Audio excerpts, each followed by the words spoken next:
Pernahkah Anda bertanya-tanya, apa yang terjadi pada ke-12 rasul, setelah Yesus mati di kayu salib, bangkit dari kematian, lalu naik ke surga? Kita semua tahu bahwa orang-orang Romawi dan para pemimpin Yahudi yang berkuasa di Yerusalem, semuanya masih mencari dan mengejar para pengikut Yesus. Mereka semua masih merasa tidak tenang hatinya, dan menganggap para pengikut Yesus sebagai seorang penjahat berbahaya. Ketika Yesus masih hidup, dia dikelilingi 12 murid serta 70 orang pengikutnya. Kelompok utama yang terdiri dari 12 muridnya, sekarang setelah penyaliban, hanya tinggal 11 orang karena pengkhianatan. Yudas pergi dan akhirnya mati dengan cara bunuh diri. Mereka para murid mengusulkan 2 orang, untuk dipilih salah satunya sebagai pengganti Yudas Iskariot.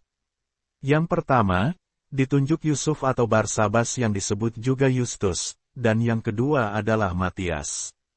Mereka berdoa, meminta kepada Tuhan untuk memilih siapakah yang berkenan baginya, untuk menduduki jabatan pelayanan dan kerasulan ini, yang telah ditinggalkan Yudas Iskariot. Mereka lalu membuang undi untuk kedua orang itu, dan yang terpilih adalah Matias. Sejak saat itu Santo Matias termasuk dalam 12 murid Yesus, seperti yang diceritakan dalam Kisah Para Rasul 1, ayat 21-26.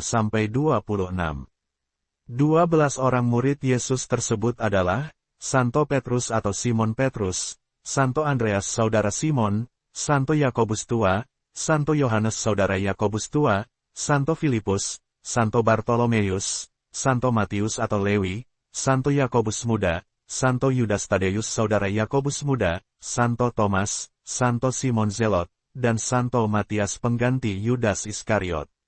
Dan merekalah yang nantinya dalam bahasa Yunani disebut apostolos, yang artinya utusan atau rasul, yang kita kenal sebagai kelompok 12 rasul Yesus. Pada mulanya mereka bukanlah kelompok seperti yang kita bayangkan, merupakan orang-orang hebat yang diutus Yesus dalam misinya, untuk menjangkau dunia.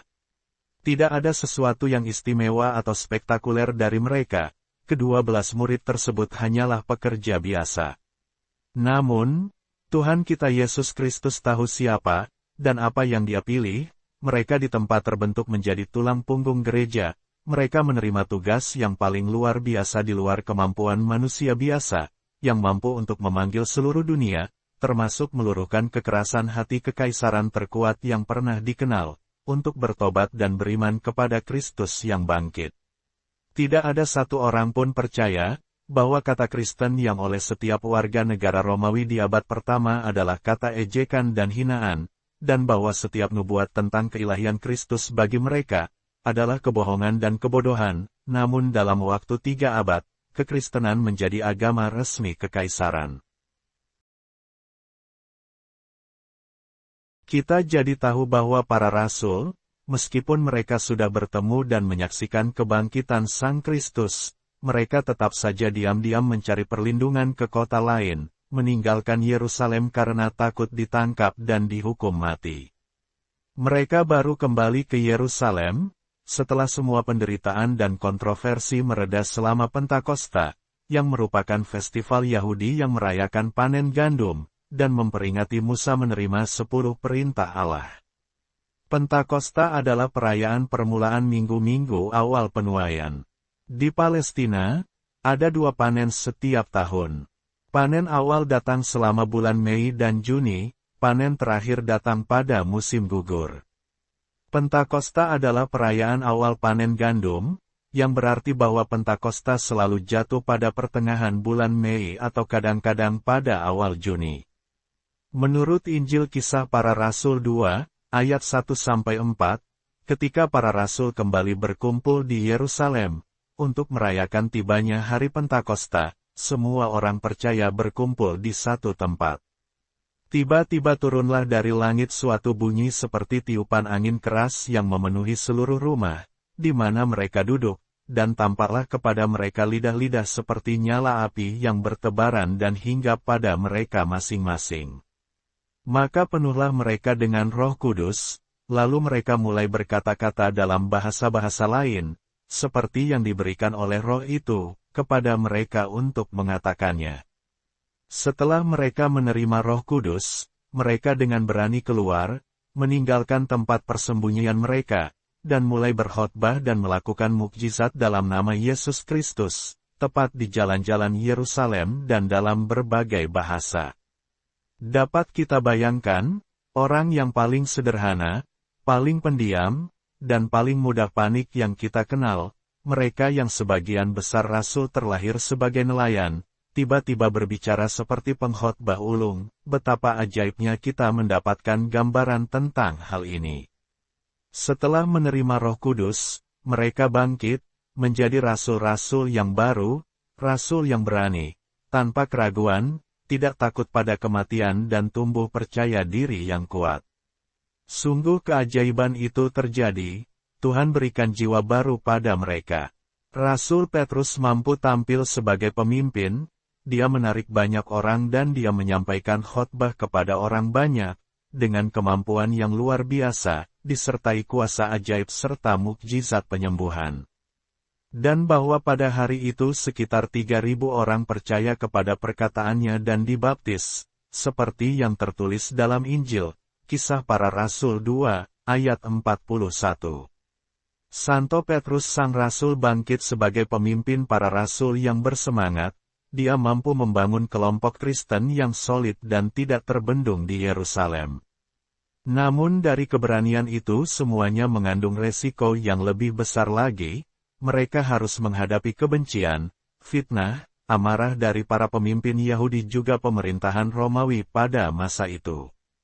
Pengusiran, pengejaran, penyiksaan, kebencian bahkan kematian selalu mengejar-ngejar mereka. Mereka pergi keluar Yerusalem menuju ke berbagai penjuru negeri, sesuai kehendak Tuhannya. Dan seperti yang diminta Yesus dari mereka dalam Markus 16, ayat 14. Pergilah ke seluruh dunia, beritakanlah Injil kepada segala makhluk. Jadi mereka taat, tetapi kemana mereka akan pergi? Apa yang mereka lakukan? Dan apa yang terjadi pada mereka selanjutnya? Berikut ini kita masih bisa mendapat sedikit kisah, catatan kehidupan ke-12 Rasul Yesus, setelah menerima pencurahan Roh Kudus di hari Pentakosta. Yang pertama, Santo Yakobus Rasul, Santo Yakobus Tua atau Yakobus Besar, atau dalam bahasa Yunani Koin, Yakobos, dalam dialek Romawi disebut Yakob, atau yang dikenal sebagai Yakobus putra Zebedeus, lahir diperkirakan di abad pertama, di Betsaida Galilea, dan meninggal tahun 44 Masehi. Santo Yakobus Tua adalah salah satu dari 12 Rasul Yesus. Dia dipanggil Yakobus Tua hanya untuk membedakannya dengan Yakobus yang lebih muda. Menurut Perjanjian Baru, Yakobus adalah rasul kedua yang mati setelah Yudas Iskariot, dan rasul yang pertama gugur sebagai martir. Setelah peristiwa penting Pentakosta, kehidupan para rasul yang sangat terpengaruh bahkan bergantung pada waktu mereka bersama Yesus, kini mereka memiliki dimensi baru. Pencurahan Roh Kudus pada hari Pentakosta memberi mereka kekuatan untuk menyebarkan pesan Injil, dengan keyakinan dan keberanian yang tak tergoyahkan. Demikian yang terjadi pada seorang Santo Yakobus. Perjalanan pribadinya setelah peristiwa penting ini sangat menarik dan menginspirasi, menyoroti dampak mendalam dari iman dan dedikasi mereka. Menurut tradisi, sebelum tahun 40 Masehi, Yakobus berlayar ke Spanyol yang pada saat itu disebut sebagai tepi dunia, untuk memberitakan Injil Kristus. Pertama kali pergi dia singgah di Sardinia, kemudian Yakobus melanjutkan perjalanannya ke Cartagena dan mulai memberitakan Injil. Di Spanyol, Santo Yakobus dikenal dengan berbagai nama seperti Jakobus, Iago, Jekume, Jaime, Diego, Jacques, dan Santiago. Dikatakan bahwa ketika Santo Yakobus pertama kali mendarat di tanah Spanyol, kakinya menginjak duri, yang kemudian untuk mencabutnya dia dibantu oleh seorang malaikat, yang memegang lentera. Menurut tradisi, pada tanggal 2 Januari tahun 40 Masehi, Bunda Perawan Maria menampakkan diri kepada Yakobus di tepi sungai Ebro di Caesar Augusta, saat dia memberitakan Injil di Hispania. Bunda Maria muncul dengan menaiki awan, yang dikawal oleh pasukan malaikat, lalu berdiri di atas pilar di hadapan Yakobus. Inilah yang dicatat sebagai peristiwa penampakan Bunda Perawan Suci yang pertama, dan pada saat Bunda Maria masih di bumi. Bunda Maria hadir untuk menghibur dan menyemangati Yakobus yang sedang berputus asa akan kegagalan pewartaannya. Peristiwa penampakan di pilar itu diabadikan dan dihormati dengan gelar Our Lady of Pilar, dan dibangunnya Basilika Bunda Maria dari pilar saat ini, di Zaragoza, Spanyol. Menurut legenda, di tahun berikutnya, Santo Yakobus kemudian kembali ke Yerusalem. Dia melakukan pewartaan di sana, di mana ia menderita kemartiran pada tahun 44 Masehi, atas perintah Herodes Agripa, karena berkhotbah dan menyebarkan agama baru. Santo Yakobus bukanlah martir Kristen pertama, karena ada Santo Stefanus yang dirajam sampai mati dalam Kisah Para Rasul 7, ayat 54-60. Kematian Yakobus yang tragis, dengan cara dipenggal lehernya, kita bisa melihat ini dicatat dalam Kitab Injil, Kisah Para Rasul 12, ayat 1-3. Pada waktu itu Raja Herodes menumpangkan tangan dengan kejam ke atas beberapa orang yang termasuk dalam gereja. Dia membunuh Yakobus saudara Yohanes dengan pedang, dan ketika dia melihat bahwa itu menyenangkan orang Yahudi, dia melanjutkan untuk menangkap Petrus juga. Ini terjadi pada zaman roti tidak beragi. Yakobus diperkirakan dimakamkan di Yerusalem. Situs kemartirannya terletak di dalam Katedral Apostolik Armenia Saint James di kuartal Armenia, Yerusalem. Kapel Santo Yakobus Agung, yang terletak di sebelah kiri tempat kudus, adalah tempat tradisional di mana ia menjadi martir ketika Raja Agripa memerintahkan dia untuk dipancung.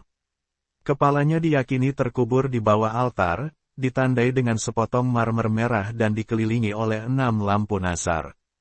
Menurut tradisi, setelah kemartirannya, para pengikutnya membawa jasadnya melalui laut dari Yerusalem ke Hispania. Mereka mendarat di Padron di pantai Galicia, kemudian membawanya ke darat untuk dimakamkan di Santiago de Compostela di Spanyol. Yang kedua, Santo Filipus Rasul. Santo Filipus Rasul, dalam bahasa Yunani disebut Filipos, atau dalam dialek Koptik, Filipos, dia adalah salah satu dari 12 Rasul Yesus menurut Perjanjian Baru.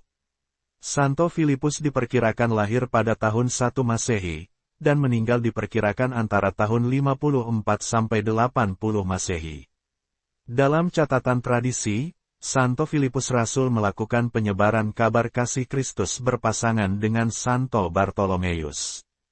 Kisah-kisah selanjutnya tentang kehidupannya tidak tercatat dalam Injil kanonik, tetapi terdapat buku non-kanonik, seperti yang ditulis oleh seseorang sezaman dengannya, yaitu Eusebius namanya.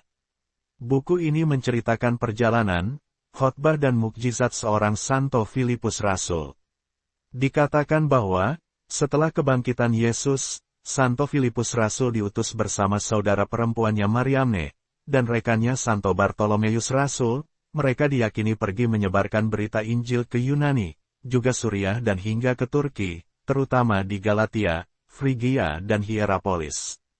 Filipus bersama dengan Santo Bartolomeus Rasul dalam misinya, seperti semua rasul, Filipus menjadi pembicara yang luar biasa. Menurut tradisi, Santo Filipus melakukan banyak mukjizat dalam misinya, dan oleh karena mukjizatnya itulah dia gugur sebagai martir Kristus. Melalui khotbah dan penyembuhan yang ajaib, Filipus mempertobatkan istri gubernur konsul kota Hierapolis. Peristiwa ini membuat sang gubernur marah besar, dia memerintahkan agar Filipus dan Bartolomeus disiksa, dan disalibkan terbalik.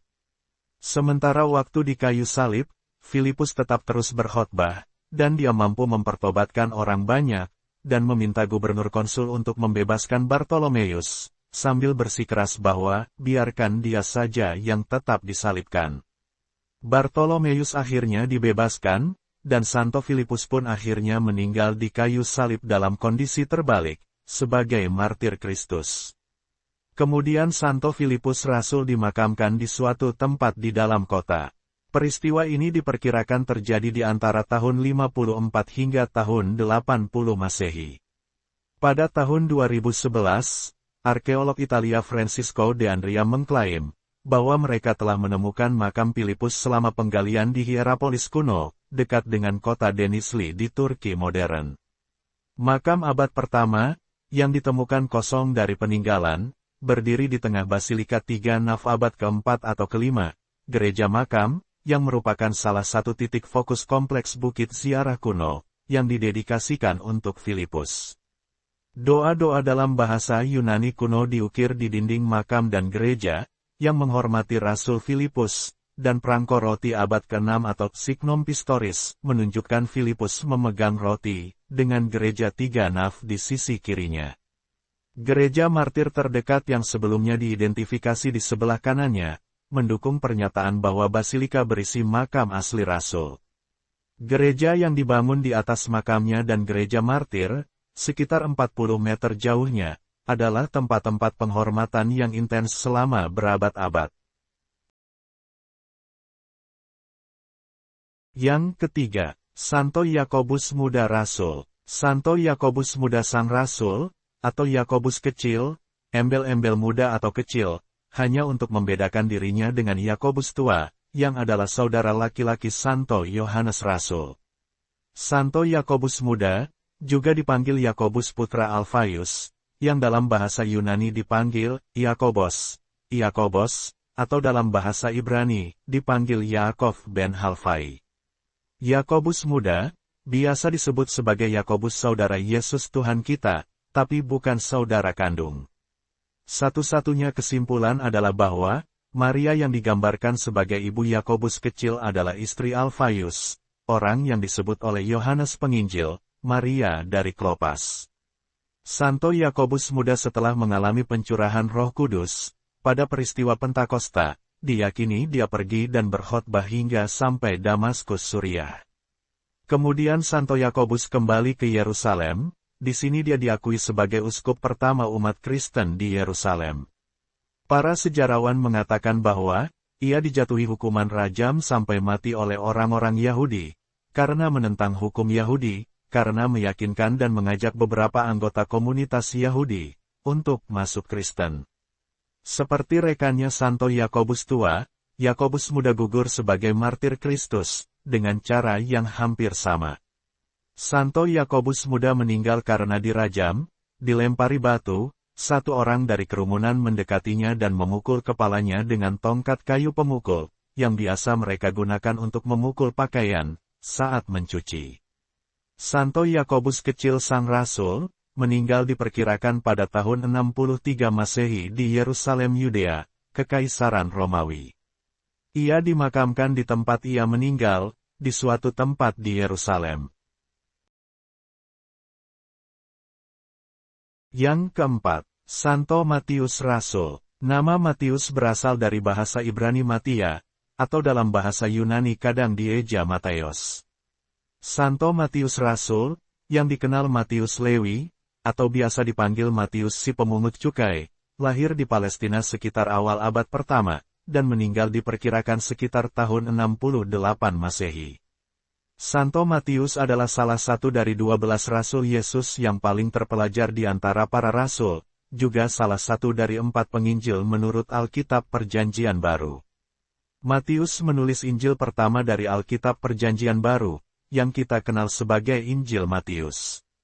Santo Matius saat duduk di tempat penerimaan bea cukai di Kapernaum, dia dipanggil untuk mengikuti Yesus. Injil Matius ditempatkan di awal Perjanjian Baru, karena semula dianggap sebagai Injil pertama yang ditulis, tapi pada kenyataannya bahwa, Injil Markuslah yang lebih dahulu.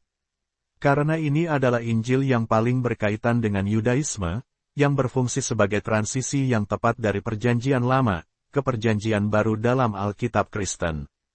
Injil Matius menjadi teks Injil yang paling penting bagi orang Kristen abad pertama dan kedua, karena berisi semua elemen penting bagi gereja mula-mula, kisah konsepsi ajaib Yesus, penjelasan tentang pentingnya liturgi, hukum, pemuridan, dan pengajaran, serta catatan tentang kehidupan dan kematian Yesus. Dan kemanakah perginya Santo Matius Rasul, setelah dia mengalami pencurahan Roh Kudus? Bapa gereja mula-mula seperti Irenaeus dan Clemens dari Alexandria mengatakan bahwa Matius memberitakan Injil kepada komunitas Yahudi di tanah Yudea, sebelum dia pergi ke negara lain. Ada beberapa penulis kuno tidak setuju tentang perginya ke negara lain, tetapi hampir semua sumber menyebutkan Matius pergi ke Etiopia. Gereja Katolik dan Gereja Ortodoks masing-masing memegang tradisi bahwa Santo Matius meninggal sebagai martir. Satu tradisi menyatakan bahwa sewaktu berada di wilayah Etiopia kuno, Matius membuat banyak orang bertobat. Di antara mereka adalah Raja Mesir dan seluruh keluarganya, termasuk putri Raja, Epigenia. Matius dikatakan telah menguduskan putri Epigenia, sebagai seorang perawan biara dan menggantikannya. Putri menjadi biarawati, ia memberikan hidup mereka semata-mata kepada Kristus. Ketika Raja Mesirus meninggal, Hirakus menggantikannya sebagai raja, dan ingin mengambil Epigenia sebagai istrinya. Hirakus meminta bantuan kepada Santo Matius Rasul, untuk mewujudkan keinginannya. Matius lalu mengundang raja baru ke gereja, dan Raja Hirakus pun datang. Begitu raja tiba dalam kemegahannya, Matius mulai berkhotbah, dia menyindir raja, dengan jelas mengatakan bahwa, perawan Epigenia sudah memiliki pasangan, yaitu Tuhannya Yesus Kristus. Epigenia sudah menjadi seorang biarawati dan dia tidak bisa menikah lagi dengan orang lain. Mendengar itu Raja Hirakus marah besar, dia lalu mengirim seorang pembunuh, yang lalu menikam Matius dari belakang, saat dia berdiri di altar. Dan ini dicatat sebagai kematian Santo Matius Rasul, gugur sebagai martir Kristus. Raja kemudian memerintahkan agar rumah Epigenia dibakar, tetapi legenda mengatakan bahwa Santo Matius muncul di rumah itu dan mengarahkan api ke istana kerajaan, maka istana rajalah yang terbakar. Tak lama setelah itu, Raja Hirakus menderita sakit kusta dan mati bunuh diri. Putranya yang dirasuki setan, kemudian bertobat di makam Santo Matius. Setelah itu, saudara laki-laki Raja Hirakus naik tahta menjadi raja, dan menetapkan agama Kristen sebagai agama resmi kerajaannya. Santo Matius Rasul diakui sebagai orang suci di gereja-gereja awal, yakni Gereja Katolik Roma, Gereja Ortodoks Timur, Gereja Lutheran, dan Gereja Anglikan. Makamnya terletak di ruang bawah tanah Katedral Salerno di Italia Selatan. Peristiwa ini diperkirakan terjadi sekitar tahun 68 Masehi. Yang kelima, Santo Petrus Rasul. Santo Petrus Rasul, terlahir dengan nama Simon Bar-Yonah. Santo Petrus diperkirakan lahir tahun 1 sebelum Masehi, di Betsaida dataran tinggi Golan, dan meninggal sekitar tahun 64-68 Masehi di Roma, Italia. Ia juga dikenal sebagai Simon Petrus, Simon atau Kefas. Petrus adalah salah satu dari 12 Rasul Yesus, juga pemimpin pertama gereja mula-mula. Dikatakan bahwa, Santo Petrus sudah pernah menikah, jadi dia adalah satu-satunya Rasul yang sudah pernah menikah. Santo Petrus tampil sebagai pemimpin para Rasul, karena kemampuannya. Dia muncul berulang kali dan menonjol dalam keempat Injil Perjanjian Baru, serta kisah para Rasul. Tradisi Katolik memperlakukan Petrus sebagai uskup pertama Roma, atau Paus pertama, dan juga sebagai uskup pertama Antiokhia. Di antara 12 Rasul, Petrus yang paling mencolok.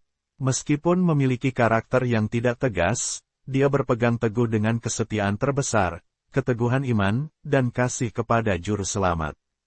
Gegabah dalam perkataan dan tindakan, dia penuh semangat dan antusiasme, meskipun mudah terpengaruh, dan mudah tertekan oleh kesulitan. Petrus adalah orang pertama yang menyebut Yesus sebagai anak Allah Sang Mesias, seperti yang termuat dalam Injil Markus 8, ayat 29, Lukas 9, ayat 20, Matius 16, ayat 16 dan 17. Meskipun sebelumnya Petrus pernah menyangkal Yesus sebanyak 3 kali, dan ragu akan keyakinannya, pada saat mencoba berjalan di atas air saat Yesus memanggilnya ke atas air. Namun demikian dia makin menonjol dari para rasul dalam narasi Injili, semakin mencolok Petrus muncul sebagai yang pertama di antara mereka. Diakui sebagai kepala komunitas Kristen asli di Yerusalem, Israel, pada mulanya Santo Petrus menyebarkan kabar Injil di tanah Yudea, di Yerusalem. Dia dikenal membuat banyak mukjizat penyembuhan, bahkan membangkitkan Tabita dari kematian. Imam besar dan orang Saduki memerintahkan para rasul untuk berhenti memberitakan Injil, tetapi ketika mereka tetap saja melanjutkan, mereka ditangkap dan dijebloskan ke penjara. Dalam Injil Kisah Para Rasul 12 menceritakan, bagaimana Santo Petrus yang berada di Yerusalem, ditangkap dan dimasukkan ke dalam penjara oleh Herodes Agripa, pada antara tahun 42 sampai 44 Masehi. Santo Petrus diselamatkan oleh seorang malaikat, dia dibebaskan dengan cara ajaib, Petrus meninggalkan Yerusalem untuk pergi ke tempat lain. Dan Petrus meninggalkan kota itu ketika Raja Herodes Agripa mulai menganiaya semua orang Kristen di Yerusalem, termasuk memerintahkan mengeksekusi Santo Yakobus Tua. Santo Petrus melakukan perjalanan ke banyak wilayah, dari Yerusalem, dia ke Antiokhia Turki, Suriah, Korintus Yunani, untuk memberitakan Injil dan mengubah orang menjadi Kristen. Kota terakhir yang dia kunjungi adalah Roma, di mana Santo Petrus menjadi martir, pada masa penganiayaan oleh Kaisar Nero terhadap agama Kristen pada sekitar tahun 64. Setelah melarikan diri dari Yerusalem, Petrus berkhotbah di Yudea, semula di Palestina, Korintus Yunani, lalu di Antiokhia Suriah, di mana ia secara historis dianggap sebagai patriark, uskup pertama bagi gereja Ortodoks. Setelah tinggal di Antiokhia selama beberapa waktu, Petrus pergi ke Roma, di sana dia membuat ribuan orang menjadi Kristen.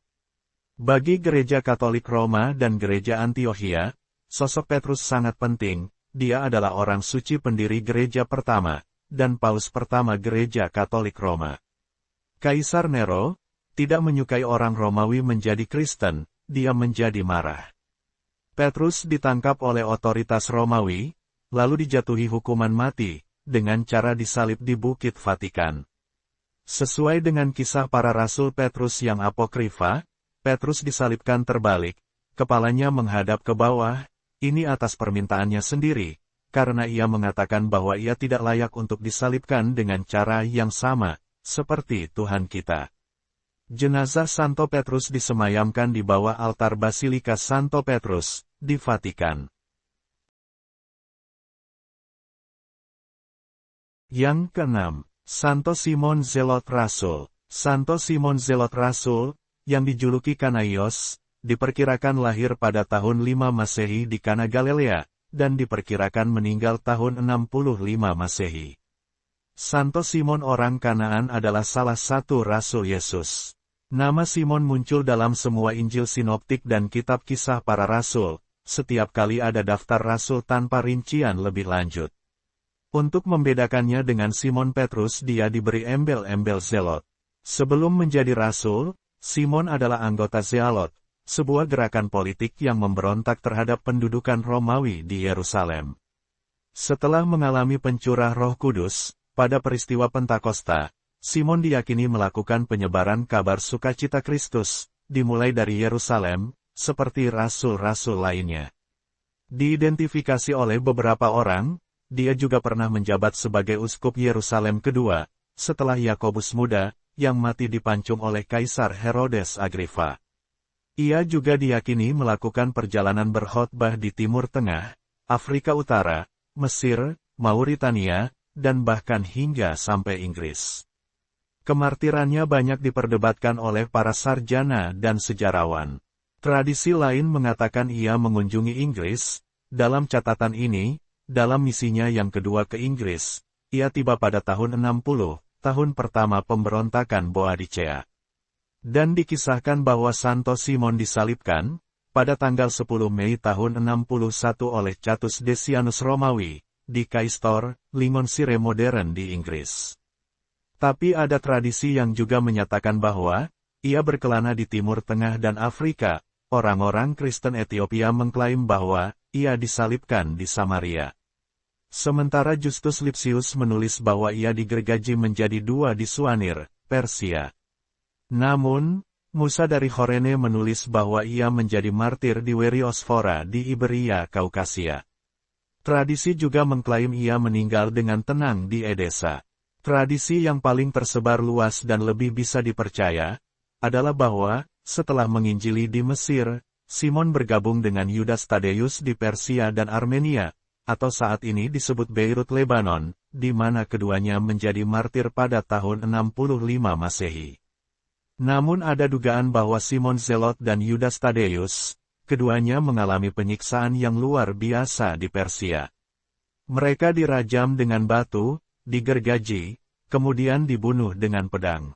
Diperkirakan Santo Simon Zelot Rasul gugur sebagai martir Kristus, di tahun 65 Masehi, pada waktu pemerintahan Trajanus. Reliknya masih ada hingga saat ini, disimpan di Basilika Santo Petrus di Roma. Hari rayanya diperingati setiap tanggal 28 Oktober. Yang ketujuh, Santo Yudas Tadeus Rasul. Santo Yudas Rasul yang biasa dipanggil Yudas Tadeus, atau Yudas Saudara Yesus, yang dalam bahasa Yunani kuno disebut Ioudas Iakobou, atau dalam dialek Suriah atau Aram, disebut Yahwada. Santo Yudas lahir diperkirakan tahun 10 Masehi di Galilea, dan diperkirakan meninggal pada tahun 65 Masehi, karena kemartiran. Santo Yudas adalah salah satu dari 12 Rasul Yesus menurut Perjanjian Baru. Dia umumnya diidentifikasi sebagai Tadeus, juga disebut Yudas Tadeus, Yudas Tadaius, Yudas Yakobus, atau Lebaeus. Legenda melaporkan bahwa Yudas lahir dalam keluarga Yahudi di Paneas, sebuah kota di Galilea yang kemudian dibangun kembali selama periode Romawi, dan berganti nama menjadi Kaisarea Filipi. Kemungkinan besar, dia berbicara bahasa Yunani dan Aram, seperti hampir semua orang sejamannya di daerah itu, dan merupakan seorang petani. Menurut legenda, Yudas adalah putra Klepas dan Maria dari Klepas, saudara perempuan Bunda Perawan Maria. Jadi dapat disimpulkan dengan jelas, bahwa Yudas saudara Yesus, bukanlah saudara kandung. Dinyatakan bahwa, Santo Yudas pasca peristiwa Pentakosta, bersama-sama dengan Santo Simon si Zelot, pergi ke banyak negeri untuk berkhotbah, dan untuk mengubah orang-orang yang tidak percaya di Yudea Israel, Persia Iran, Samaria Israel, Idumea dekat Yordania, Suriah, Mesopotamia Iran dan Libya. Diyakini juga secara luas bahwa, Santo Yudas bepergian dan berkhotbah di Beirut, Lebanon. Dia juga membantu Bartolomeus dalam misinya menyebarkan agama Kristen ke Armenia. Tradisi menyatakan bahwa Santo Yudas dalam memberitakan Injil, dia juga dikatakan pernah mengunjungi Beirut dan Edessa, meskipun ada utusan dari misi terakhir yang juga diidentifikasi sebagai Tadeus dari Edessa Adai, salah satu dari 70 murid. Menurut catatan tradisi hagiografi Gereja Apostolik Armenia, Tadeus menderita kemartiran pada tahun 66 Masehi di Armenia. Dikatakan bahwa dia bersama dengan Rasul Bartolomeus dan Santo Het, dibunuh atas perintah Raja Sanatruk Armenia. Menurut tradisi ini, makamnya terletak di biara Santo Tadeus di Karekelisa, Provinsi Azerbaijan Barat, Iran. Ada tradisi lain yang berbeda menyatakan, bahwa Yudas mengalami kemartiran bersama Santo Simon Zelot, sekitar tahun 65 Masehi di Beirut, Lebanon. Mereka biasanya ditampilkan dalam gambar terhubung dengan kapak, yang diperkirakan melambangkan dengan cara apa dia dibunuh. Dalam versi ini dikatakan bahwa, Santo Yudas dan Santo Simon Zelot meninggal karena mereka dipukuli sampai mati, dan tubuhnya digergaji, lalu atau dipahat atau dikapak. Penyebab kematiannya, memang menjadi perdebatan, tidak jelas, karena adanya banyak versi. Ada sumber lain yang mengatakan bahwa dia disalibkan di Edessa, Turki. Beberapa sumber mengatakan ia dimakamkan di Persia Utara, tapi ada satu versi yang paling diterima oleh banyak orang adalah, bahwa jenazahnya dimakamkan di ruang bawah tanah, di Basilika Santo Petrus di Roma. Yang kedelapan, Santo Thomas Rasul. Santo Thomas Rasul, dalam bahasa Roman disebut Thomas, juga dikenal sebagai Didimus, dia umumnya dikenal sebagai Thomas yang ragu, karena dia awalnya meragukan kebangkitan Yesus Kristus, saat dia diberitahu tentang hal itu. Dia kemudian mengakui imannya, saat melihat dan menyentuh bekas luka-luka di tubuh Yesus, yang tampak masih segar setelah penyaliban. Setelah keraguannya terhapus dengan menyentuh luka-luka Yesus, ia menjadi pengkhotbah Injil yang tak kenal takut, dan pembangun gereja-gereja. Ia adalah satu-satunya rasul yang menyaksikan Bunda Perawan Maria diangkat ke surga, dan salah satu rasul pertama yang berkhotbah di luar batas-batas Kekaisaran Romawi yang luas, keluar dari Eropa. Begitu menerima pencurahan dari Roh Kudus, Santo Thomas muncul sebagai seorang pemberani. Kemana saja daerah yang didatanginya, mari kita lihat. Dia awalnya berkhotbah di Babilonia, sekarang disebut Irak, di mana dia mendirikan gereja Kristen pertama di sana. Kemudian ia pergi ke Persia yang sekarang disebut Iran, lalu kemudian dia melakukan perjalanan jauh ke India. Diperkirakan Rasul Thomas berlayar hingga Cina bahkan sampai ke Indonesia, menumpang kapal pedagang dari India. Menurut catatan tradisional dari orang-orang Kristen, Santo Thomas tiba di India mendarat di Musiris, Kranganur, di pantai Kerala pada tahun 52 Masehi, dan menjadi martir di Mylapore, dekat Madras, Tamil Nadu, pada tahun 72 Masehi. Ia diyakini oleh tradisi Kristen, Santo Thomas Rasul telah mendirikan 7 gereja komunitas, di Kerala. Gereja-gereja ini berada di Kodungalur, Palayor, Kottakavu Parafur, Kokkamangalam, Niranam, Nilekal, Kolem, dan Tiruvitamkode. Di sana Thomas membaptis banyak keluarga.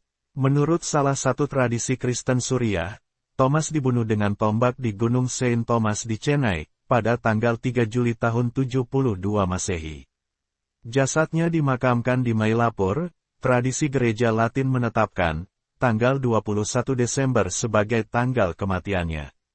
Tradisi lainnya dari Ephraim orang Syria menyatakan bahwa, Santo Thomas Rasul dibunuh di India, dan bahwa peninggalannya kemudian dibawa ke Edessa. Dan berikut ini adalah catatan yang cukup diakui. Thomas yang kemudian kembali ke India, ia menjadi martir di Mylapore, India ketika seorang raja setempat bernama Masdai, menghukum mati dirinya.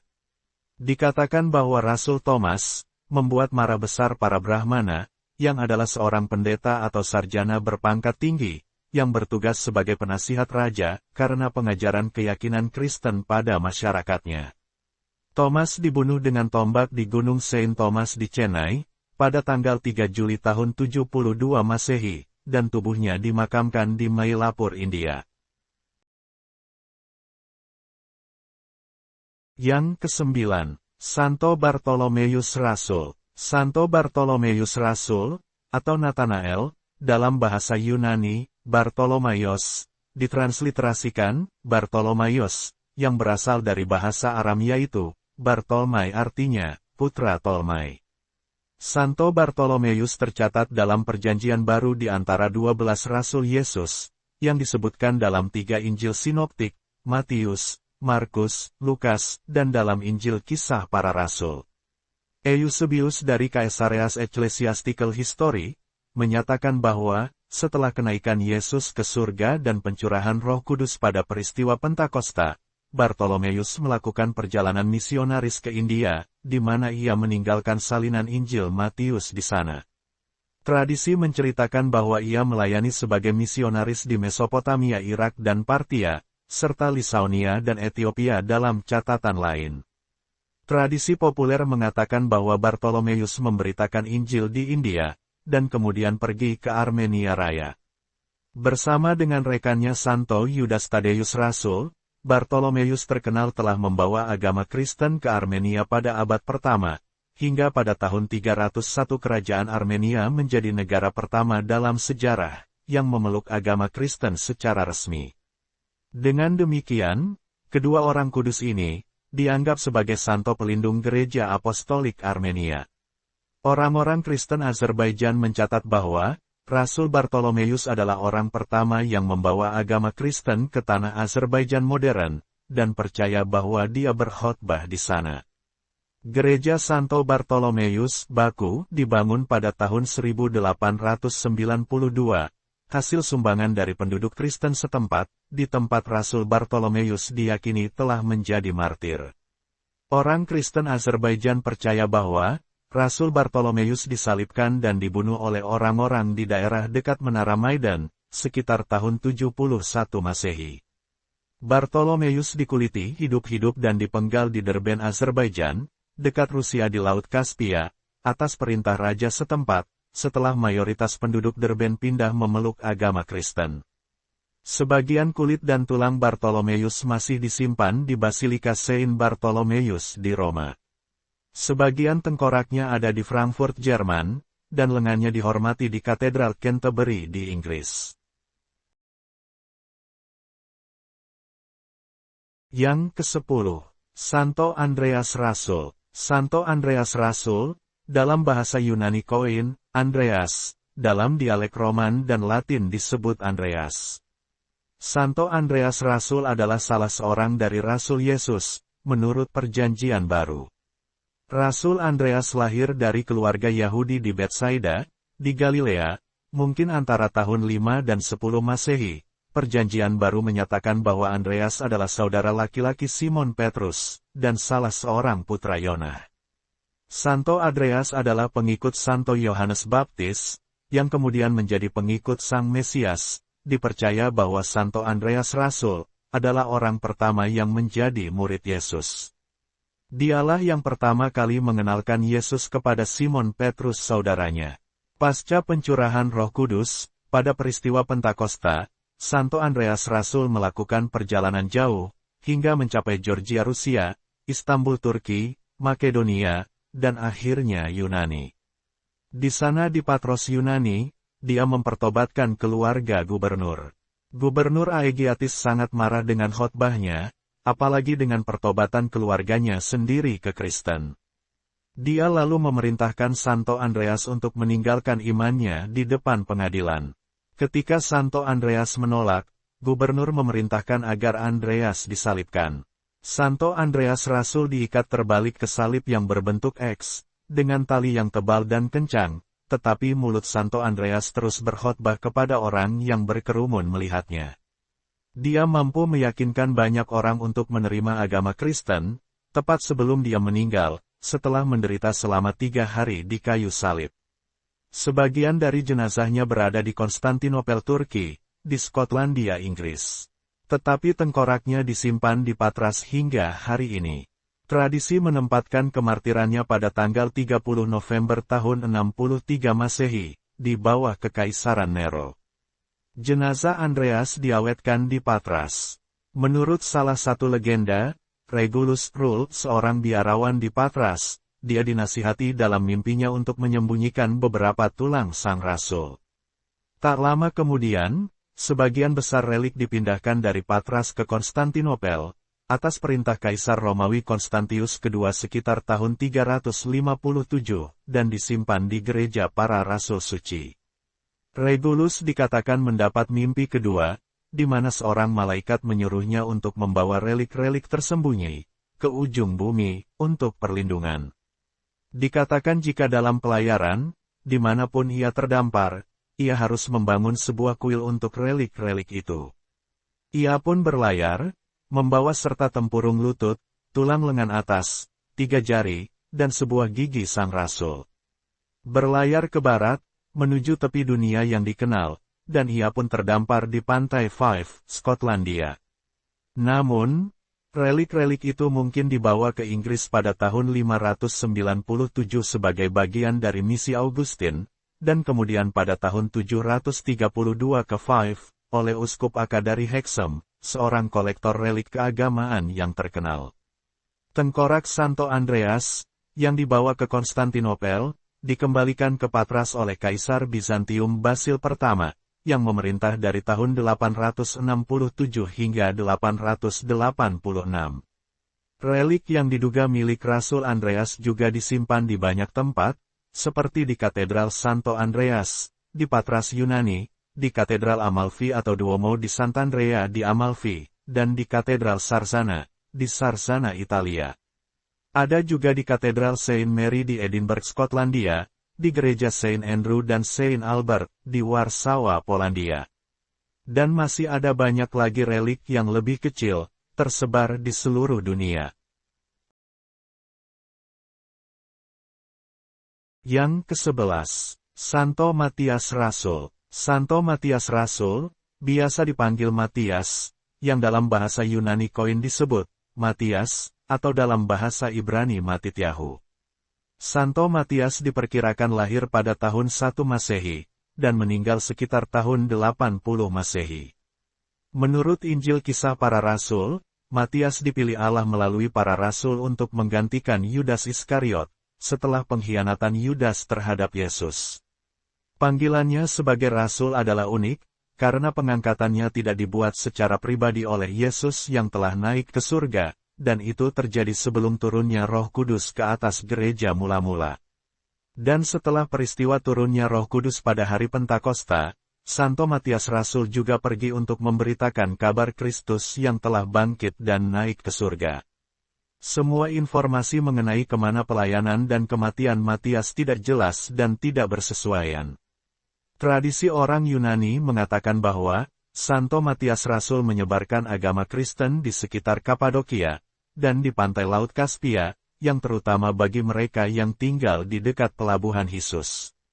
Menurut Nicephorus, Matias pertama kali memberitakan Injil di Yudea, kemudian di Ethiopia, di wilayah Kolchis, sekarang di Georgia modern, dan dia disalibkan di sana. Sebuah kisah Koptik yang masih ada dari Andreas dan Matias, menempatkan aktivitasnya serupa, di kota kanibal di Ethiopia. Sebuah penanda yang ditempatkan di reruntuhan benteng Romawi di Gonio, Apsaros, di wilayah Georgia modern Ajara. Mereka mengklaim bahwa Matias dimakamkan di situs itu. Sinopsis Dorotheus berisi menyatakan bahwa Matias memberitakan Injil kepada orang-orang barbar dan pemakan daging, di pedalaman Ethiopia, di mana pelabuhan Laut Hisus berada, di muara Sungai Pasis. Dia meninggal di Sebastopolis, dan dimakamkan di sana, dekat kuil matahari. Ada tradisi lain berpendapat bahwa Matias dirajam di Yerusalem oleh penduduk setempat, dan kemudian dipenggal. Matias menggantikan Yudas Iskariot sebagai Rasul Kristus yang ke-12, sesuai Kisah Para Rasul 1, ayat 26, sebagian besar orang percaya bahwa Matias adalah salah satu dari 70 orang yang diutus Kristus, selama pelayanannya di bumi, sesuai dengan Injil Lukas 10, ayat 1. Hal ini membuatnya memenuhi syarat untuk menjadi seorang rasul. Yang ke-12, Santo Yohanes Rasul. Santo Yohanes Rasul, dalam bahasa Yunani kuno, Ioannes, atau dalam bahasa Latin, disebut Ioannes, lahir pada tahun 6 Masehi, di Betsaida Galilea, dan meninggal pada tahun 100 Masehi. Santo Yohanes adalah rasul termuda dari 12 rasul, dia juga dikenal sebagai Yohanes yang dikasihi, dan adalah salah satu dari 12 rasul Yesus menurut Perjanjian Baru. Santo Yohanes adalah rasul Yesus yang termuda, dia lahir dalam keluarga nelayan Yahudi di tepi Danau Galilea. Yohanes adalah putra Zebedeus dan adik laki-laki dari Yakobus tua. Ibunya mereka adalah Salome. Salome adalah saudara perempuan Bunda Maria, ibu Yesus. Jadi dikatakan bahwa Salome adalah bibi dari Yesus, dan putra-putranya yaitu Yohanes dan Yakobus, adalah saudara sepupu Yesus. Rasul Yohanes secara tradisional sebagai penulis Injil Yohanes, dan banyak denominasi Kristen percaya bahwa ia menulis beberapa kitab Perjanjian Baru lainnya. Setelah pencurahan Roh Kudus yang luar biasa pada hari Pentakosta, Rasul Yohanes memulai perjalanan luar biasa, yang meninggalkan jejak yang tak terhapuskan pada gereja Kristen awal. Salah satu aspek terpenting dari perjalanan Yohanes pasca Pentakosta adalah perannya sebagai penulis yang produktif. Injilnya, yang sering digambarkan sebagai Injil kasih, dengan indah merangkum hakikat ajaran Yesus dan kuasa kasih-Nya yang mengubah hidup. Melalui tulisan-tulisannya, Yohanes dengan fasih menyampaikan kebenaran Injil yang mendalam, mengajak para pembaca untuk lebih memahami karya penebusan Kristus, dan makna kekal dari iman kepadanya. Yohanes satu-satunya rasul yang secara umum meninggal karena usia tua. Ia adalah pemimpin gereja di daerah Efesus dan konon merawat Bunda Perawan Maria Ibu Yesus, di rumahnya. Selama penganiayaan Domitianus pada pertengahan tahun 90-an, ia diasingkan ke Pulau Patmos. Di sana ia diketahui sebagai penulis kitab terakhir Perjanjian Baru, yaitu Kitab Wahyu. Sebuah tradisi Latin awal menyebutkan bahwa, ketika Santo Yohanes berada di Roma, pada masa pemerintahan Kaisar Domitianus, Santo Yohanes ditangkap, lalu dimasukkan ke dalam kuali yang penuh minyak panas mendidih. Namun keajaiban terjadi, dia tetap hidup, tanpa cedera sedikitpun. Akhirnya dia diasingkan ke Pulau Patmos. Tidak ada informasi dalam Alkitab mengenai durasi kegiatan Yohanes di Yudea. Menurut tradisi, Yohanes dan para rasul lainnya tinggal sekitar 12 tahun di bidang kerja pertama ini. Setelah pengangkatan Bunda Maria ke surga, Yohanes pergi ke Efesus. Irenaeus menulis tentang gereja Efesus, yang didirikan oleh Paulus, dengan Yohanes terus bersama mereka sampai zaman Trajanus. Dari Efesus ia menulis 3 surat yang dikaitkan kepadanya, ketika Yohanes dibuang oleh otoritas Romawi ke Pulau Patmos, di mana, menurut tradisi, ia menulis Kitab Wahyu. Yohanes dibuang ke Pulau Patmos setelah dicelupkan ke dalam minyak mendidih di Roma, dan tidak mengalami luka sama sekali. Dikatakan bahwa, semua orang yang hadir di Kolosseum bertobat menjadi Kristen setelah menyaksikan mukjizat ini. Ketika Yohanes bertambah tua, ia melatih Polikarpus yang kemudian menjadi uskup Smyrna. Ini penting karena Polikarpus mampu membawa pesan Yohanes kepada generasi mendatang. Polikarpus mengajar Irenaeus dan kepadanya ia menyampaikan cerita tentang hidup Santo Yohanes Rasul. Secara tradisional diyakini bahwa Yohanes adalah yang termuda dari para rasul. Dikatakan dia hidup sampai usia tua, meninggal alami di Efesus sekitar tahun 98 Masehi. Yohanes satu-satunya rasul yang mati alami bukan sebagai martir. Makam Yohanes diperkirakan terletak di bekas Basilika Santo Yohanes di Selçuk, sebuah kota kecil di sekitar Efesus. Yohanes, bersama dengan perawan Maria dan Santo Yosef, termasuk orang kudus yang tidak meninggalkan bekas tubuh, karena di makamnya tidak ditemukan tulangnya. Fakta ini memunculkan keyakinan bahwa tubuhnya telah diangkat ke surga. Demikianlah kisah kehidupan ke-12 rasul, setelah kematian dan kenaikan Yesus Kristus ke surga. Setelah mengalami pencurahan Roh Kudus pada peristiwa Pentakosta, para rasul lahir kembali, bangkit sebagai jiwa yang penuh semangat dan keberanian baru. Mereka pun melakukan banyak perjalanan, ke banyak tempat di berbagai negeri. Suatu perjalanan yang penuh tantangan, perubahan, dan misi untuk menyebarkan ajarannya. Setiap rasul menghadapi tantangan besar dan penganiayaan, hingga harus gugur sebagai martir.